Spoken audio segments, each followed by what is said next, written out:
хүн бүхэн одоо ингээд заавал их сургууль төгсөж ийж вебсайт ч тийм үү ямар нэг аппликейшн сурах хэрэгтэй байна гэсэн ойлголтыг ивтгэхээр 10 жилийн хүүхдэд ямар одоо боломж байна тэр талаар бас өөрсдийнхөө бодол санааг хуваалцсан байгаа. Тэр сурчлагыг хүлээвч үзье.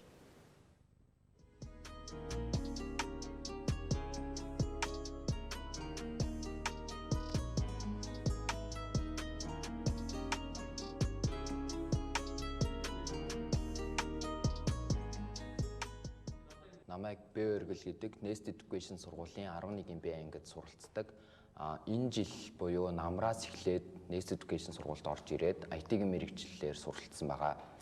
IT гэдэг ер нь дотроо аюул олон төрөл байдаг. Тэр төрлүүдээс би веб хөгжүүлэлт гэсэн талыг нь өөртөө илүүгээр онцгойруулж аваад тэгээд тэр тал руугаа нэлээд суралцсны эцэст одоо хагас жилийн дараа би өөрийн гэсэн захиалгад төсөл аваад тэгээд тэр захиалгад төслийн орлогоороо би өөрийн хэрэглээ хүссэн зүйлсээ авч чадах хэмжээнд хүрсэн байгаа. Захиалгад төсөл авснаар мэдээж би тодорхой хэмжээний мөнгийг авна. Эхний ээлжинд би олсон мөнгөөрөө өөрийн гэсэн ноутбук буюу MacBook авах зорилгоор оролцож байгаа. Үлгэр жишээ авдаг хүн гэвэл мэдээж сургуулийн минь багш нар байгаа.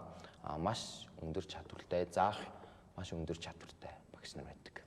Одоо 10 жилээ төгсөөд би мэдээж IT-ийн салбараар сурах болон бас хажуугаар нь ажиллах зорилготой. Дадлахын журмаар ажиллах зорилготой явж байгаа. IT талаар сурахад хүмүүс нэлээд хэцүү ойлгоход айгүй ярвхтэй сэдв гэж ойлгоод байдаг. Хүн яг хичээгээд яг энэ тал дурлаад явбал яг тэгэхээр амархан сэдв байдаг гэдгийг би сүүлийн хагас жилийн хугацаанд ойлгосон. Мэдээж одоо яг сурахад 10 дугаар ангиас 11 дугаар ангиас эсвэл бүр 1-р курс эдрээс хизээд сурахад оройтойгүй гэдгийг бас ойлгосон. Би өөрөө 11 дугаар ангиасаа сураад эхлэж яваад одоо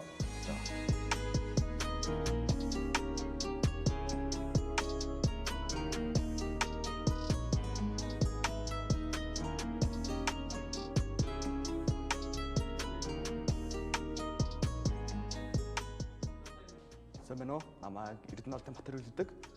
Би IT мэргэжлийг сонгоод одоо суралцсан явж байгаа.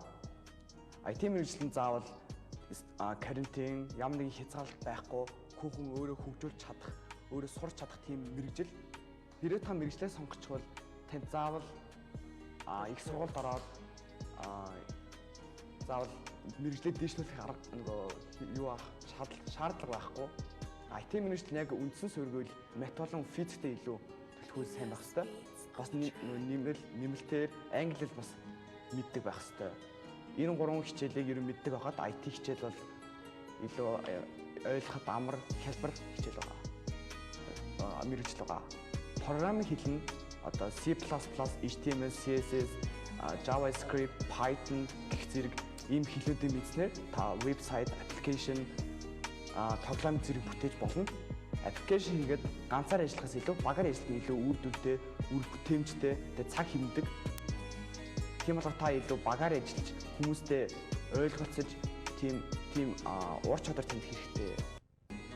Манай ах маань IT мэргэжлээ сурдаг, одоо ажил хийдэг байгаа. Ахыгаа би хараад IT гэдэг амар ирээдүйтэй, бидэнд хэрэгтэй, заавал ирээдүйд хэрэг болох зүйл гэсэн болохоор би хэрэг болох зүйл болохоор би энэ IT мэргэжлээ сонгосон.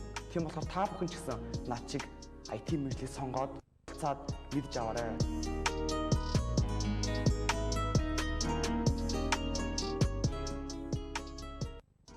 Сайн байна уу? Намайг Уянга гэдэг би Nest Education сургуулийн 11А ангид суралцдаг.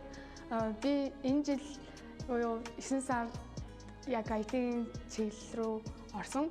Яг энэ чиглэлийг анх амар хэцүү чиглэл, энийг бол хүн сураад барыг амар бага хүн сурдаг, дандаа эрэгтэйчүүд байдаг гэсэн ойлголттой байсан. Гэхдээ яг өөрөө ингээд сураад ингээд зориглоод орсон чинь яг яагаад заавал гэж гэх бодол надад төрсөн. Зөвхөн эрэгтэй хүн гэлтгүй, эмэгтэй хүн бас IT-гаар сурч болдог гэдгийг би ойлгосон. Дэлхийд дээр ямар ч тийм IT мэргэжлэр төгс эзэмшсэн гэсэн хүн байхгүй. Бүгд сурж эзэмшээр байдаг. Тийм учраас бид нар яг энийг төгс эдгээр амар юм байна. Би одоо бараг хоцорсон бах та. Одоо би одоо бараг миний цаг одоо ингээд IT-гаар одоо IT-гаар сурах хүмүүс амар их болсон. Одоо би IT-гаар сураад ямар ч хэрэггүй гэж бодож байвал наад бодлоо шууд хаяарай. Манай ангид болохоор IT-ийн мэргэжлийг яг сонгоод зөндөө олон жил ингээд хичээл суралцаад тэгээд олон олимпиад тэмцээнд ордог хүүхдүүд байгаа. Манай ангийн хүүхдүүд бас ингээд ямар нэгэн байгууллагын аппликейшн веб гэх мэт зүйлүүдийг хөгжүүлдэг хүүхдүүд бас байдаг. Тэд нэр одоо бас багасаа IT-гаар суралцаад одоо ингээд бас тэдний мэдлэгээ бүр ингээд хөгжүүлээд ямар нэгэн тийм төсөл эдэрт хийгээд тэгээ ингээд явж байгаа. Тэгээд тэр хүүхдүүд яг нэг давуу тал нь IT мэдлэгтэй учраас хаач хизээж IT-гаа ашиглан санхүүгийн хэрэгчлөөнд хүрэх боломжтой болсон.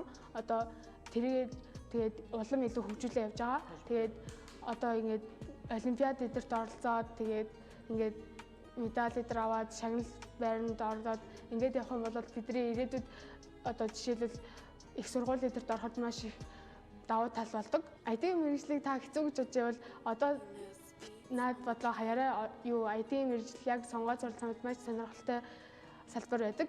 Тэгээд та зүгээр л Google-ээс IT-ийн тухай ямар нэгэн юм мэдээлэл харах юм шууд Google-ээс хайчаад болно. Тэгээд ямар нэг мэдхийг хүссэн юмнууд бүгд л Google дээр байгаа. Тийм учраас залхууралгүй энийг яаж хийх юм бол энийг одоо хийхэд амар хэцүү байх таа гэж бодлого өөрөө эхлээд орлого хийгээд үзээрэй.